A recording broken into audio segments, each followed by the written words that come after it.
So me budget 12 lakhs. 12 lakhs on road ప్రైస్కి మీరు ఒక మంచి కార్ అయితే తీసుకోవాలనుకుంటున్నారు. సో మరి మీ మైండ్లో ఎక్కడనో స్కోడా కైలాక్ గురించి అయితే ఉంది. స్కోడా కైలాక్లో మనకు 4 వేరియంట్స్ అయితే ఉంటాయి. దాంట్లో క్లాసిక్ అని, సిగ్నేచర్ అని, సిగ్నేచర్ ప్లస్ అని, ప్రెస్టేజ్ అని, ఇలా మనకు ఓవరాల్గా 4 వేరియంట్స్ అయితే ఉంటాయి. మరి 12 lakhs ఆన్ రోడ్ ప్రైస్కి మనకు వచ్చే వేరియంట్ ఏదంటే సిగ్నేచర్. మరి సిగ్నేచర్లో మనకు ఏమేమి ఫీచర్స్ ఉన్నాయంటే దీంట్లో మనకు 7 inch యొక్క ఇన్ఫోటైన్మెంట్ సిస్టమ్ అయితే ఉంటుంది, 4 స్పీకర్స్ అయితే ఉంటాయి, అండ్ అలానే steering mounted controls, rear AC, rear defogger, and అలానే క్రూయిజ్ కంట్రోల్ అయితే ఉంటుంది.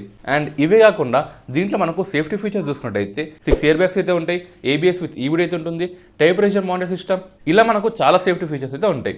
అండ్ ఇప్పుడు మెయిన్గా ఇంజన్ విషయం చూసుకున్నట్టయితే ఇదే ప్రైస్ రేంజ్లో మనకు మహీంద్రా 3XO యొక్క బేస్ వేరియంట్ అయితే వస్తుంది. దాంట్లో మనకు 1.2 లీటర్ ఒక పెట్రోల్ ఇంజన్ వస్తే దీంట్లో మనకు 1 లీటర్ ఒక పెట్రోల్ ఇంజన్ మాత్రమే వస్తుంది.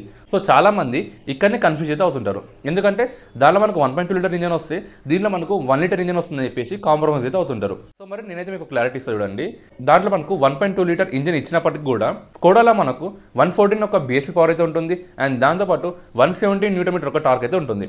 అండ్ అదే మీరు 3XOలో తీసుకున్నట్టయితే దాంట్లో మీకు దీంట్లో కంటే పవర్ తక్కువ ఉంటుంది, అండ్ అలానే టార్క్ వచ్చేసరికి దాంట్లో 200 న్యూటన్ టార్క్ ఉంటే దీంట్లో మనకు 178 న్యూటన్ టార్క్ మాత్రమే ఉంటుంది. సో పర్ఫార్మెన్స్ చూసుకుంటే అయితే ఆల్మోస్ట్ రెండు సిమిలర్గానే ఉంటాయి.